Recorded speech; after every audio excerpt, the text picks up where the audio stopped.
So today we are going to pull these out and add some good soil to these beds because they've kind of gone down, and plant some seeds. These do not want to come out. Normally I would just cut back things in my bed, and this is some kind of a perennial that I did not really plant, or I didn't think I planted it. It was from a mixed up seed packet, but I don't want what's coming back. So if it comes back somewhere else in the garden, that's fine, but it's just not really what I want for this bed. And the roots in here are like crazy. See, I got a new friend here, and my dog just is really not very happy about it.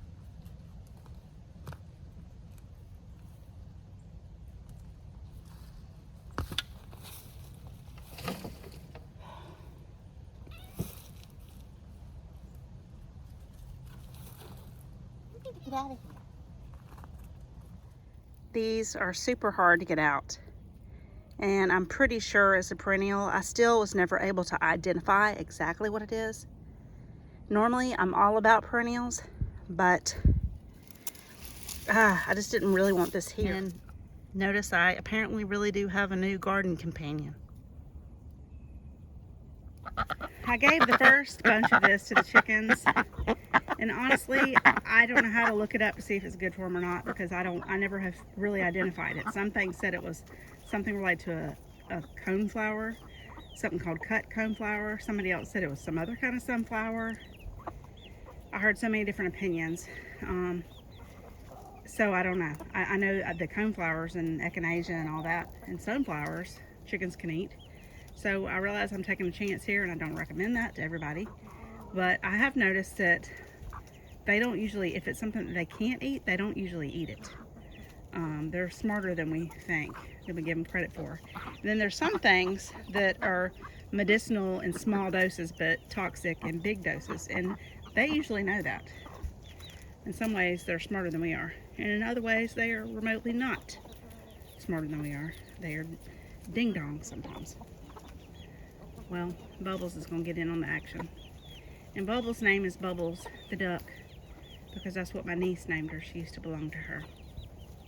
My husband said that sounds like a stripper's name.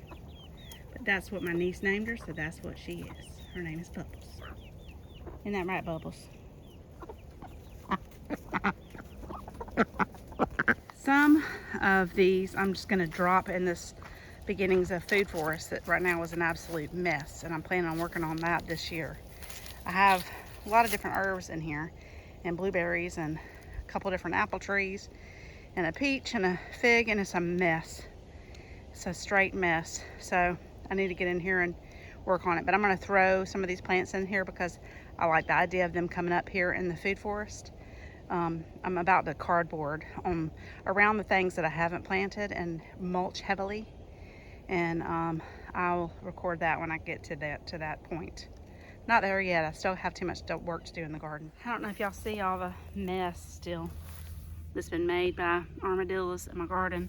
Thankfully, there's still some mustards in here, but it's ridiculous. I'm really praying that we can finish the fence soon.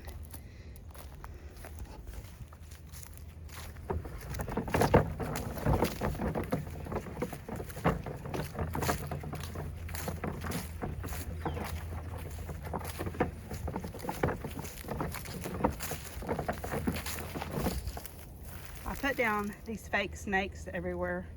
They have scared nothing. Oh look, there's a kitty cat. She's hiding in my bed of esquino peppers and mixes of different bagels. And my cayennes, she's very friendly. Obviously she belonged to somebody. I don't know if somebody just dropped her off or if she got lost. I have no idea. I keep saying she, but I'm pretty sure she's. I'm hoping I got all the roots out and that it doesn't come back, but if it does, I'll just have to pull it out immediately in the spring. But I really want to try to get some Caucasian perennial spinach going here before it gets too cold. I know it likes cold weather.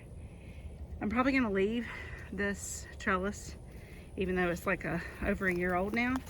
The wood's still solid I'll probably just change the bamboo or kind of strengthen it a little bit. But I think it has enough, I think it has enough juice for one more season. Part of me does hate to take it out because the bees still are really liking it, but it needs to go. I have other plans. Whatever this perennial plant is, these roots are not playing. It has been really hard to get it up, but I got it up, and I'm going to take the rest of it out to the food forest because, like I said, if I dump stuff in the food forest, then the seeds can drop, and if it comes up, great. And that's a great place for this to be, to just kind of go and throw its seeds everywhere, and it'll be fine.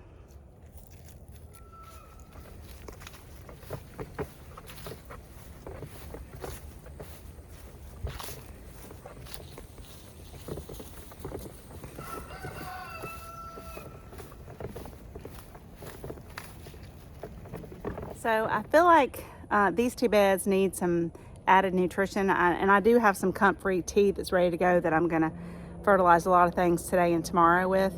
But I'm gonna put some food scraps directly in the bed. I don't have any of the worm composting things. I just dig little holes and put the compost in there every now and then right into the bed, and cover it up really good, and it breaks down and it draws worms in. I don't always do that. A lot of times it goes to the compost bin, but that's what we're gonna do today.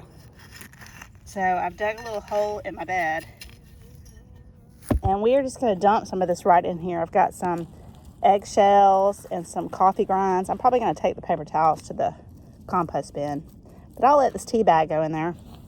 More coffee grinds.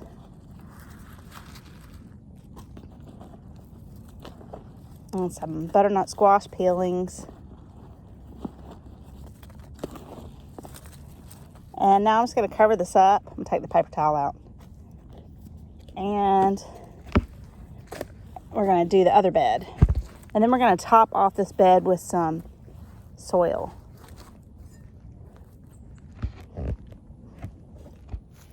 We've got some Happy Frog potting soil here by Fox Farm.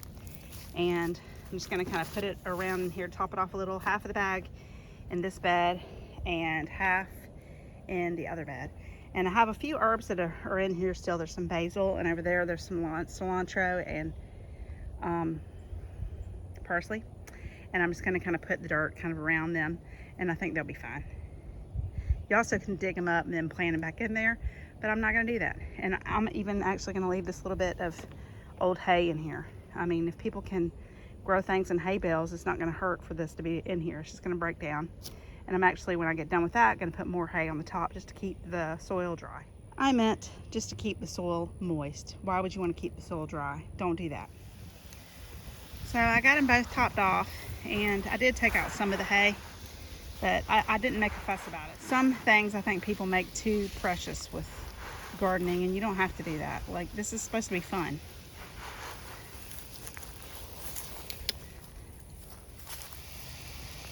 We're towards the end of October in zone 8A. We used to be 7B, but now we're 8A. I added a little bit of the dirt around these turnips in here too. Just beds drop so much, it's crazy. Honestly, I prefer in-ground bed, but it's nice. There's plus and minuses for both. You can control the soil more with the raised beds, but you constantly have to replenish it, and I feel like it's a little more work to do that, whereas it's not as hard, I feel like, in ground beds. You still have to replenish the soil, but it's just, I don't know, maybe that's just my opinion. That's just my thoughts anyway. You do whatever you want to do to bring you joy that'll get you out in the garden.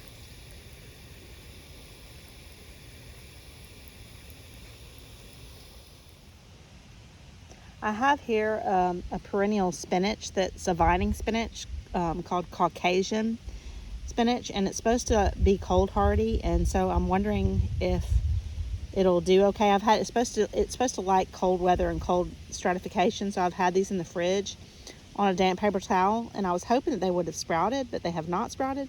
So I don't know if anything's going to come of these. I'd like to hope so, but I'm going to try to just plant them here on both edges of the bed. These are so small, and most lettuce seeds, really all you have to do, any kind of greens, is just kind of let them connect with the soil and give them a good water. If you cover them up, sometimes they're not going to germinate. They're not going to come up. I've sown them, just kind of put them on top of the soil, and because the soil is still damp, they're going to stick there, and then I'm going to water it again, and I'm probably going to do a little sprinkling of some straw, just to kind of keep it moist, because I'm going to be away for a day or two, and I don't want the bed to dry out. I'm actually expecting some seeds in the mail from Haas, and I was going to wait for them to do in this bed, but I think I might just go ahead and use this. I think it's a really pretty combo. I only have a few of these left, and none of them have come up. I have not had great luck with poppies. And I don't know how planting leeks from seed is going to do. Watermelon radish should be easy, and same with the greens. And I've grown these before. They're beautiful, so pretty. And then I haven't grown this yet. I have sown in a couple places in the garden this year. We'll see if it comes up. But it's Mizuna, traditional Japanese variety. Long stems are tender and juicy, as well as nutritious greens. Cold tolerant, will remain tender even after several harvests. And then this is some Billington sea kale that is a perennial kale. And I've grown this in a, well, no, that's not true. I've grown some other perennial kale in a different bed, but not the sea kale. So we're going to try this. So I think I picked a little too much seeds, but I basically kind of went around and laid them out where I want them. I don't know if you can see. There's one. And on both sides. And they don't have to be uniform, but you know, I do have these beds kind of together, so I kind of like them to kind of look similar. And I'm not gonna do this because I've already got too much in here, really. So I do like to cram things in there, but I can always come in if something doesn't come up and I add something. So that's what we're gonna do now. I'm just gonna go around and I'm gonna push these seeds in just a little bit. I think what they say is like twice the depth of the seed is what you want to go. But as far as greens though, I'm going to leave them be. Kind of press them in. You can if you want, or just give them a good water. So while I've still got the compost container, I'm going to get some of this comfrey tea. Actually, I'm not going to use that because it'll make it stinky. I'm going to get some. Oh crap, I just gotta get some. So I've got some extremely smelly comfrey tea here, and I'm gonna get some out, put it in my watering can, and get just a little more, even though it might be too much. I think it'll be all right. Like I said, I don't overcomplicate things. I mess up things sometimes, but I find if you overcomplicate things, sometimes you just won't do anything. We're gonna add some water to this. And the reason I didn't put it in my compost bin that I keep inside for food scraps is because it is very smelly and it's hard to get rid of the smell. And I don't want to bring that in the house. Anybody who's had comfrey tea on your hands, you know what I'm talking about.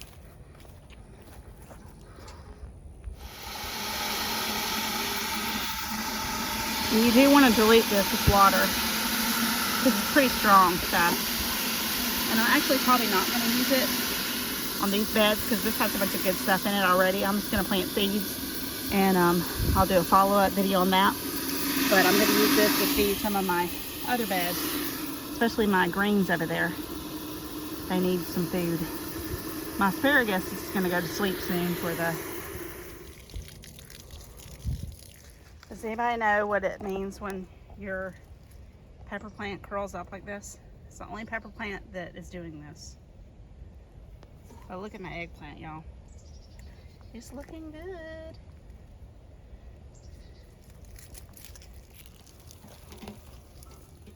As you see, I still haven't finished mulching here. But look at the Mexican tarragon. Isn't it pretty? Love it. I'm about to harvest and cut up to make another bucket of comfrey tea. This actually would make more than a bucket. So I might use it to soak in olive oil for more salves, and or I also could use it to put in beds for mulch. We'll see. I have more in the garden, but this is definitely the biggest one that I have. I think that's about it for today. I'm a straight mess. I need to go take a shower. I hope you have a great day, and thanks for hanging out with me.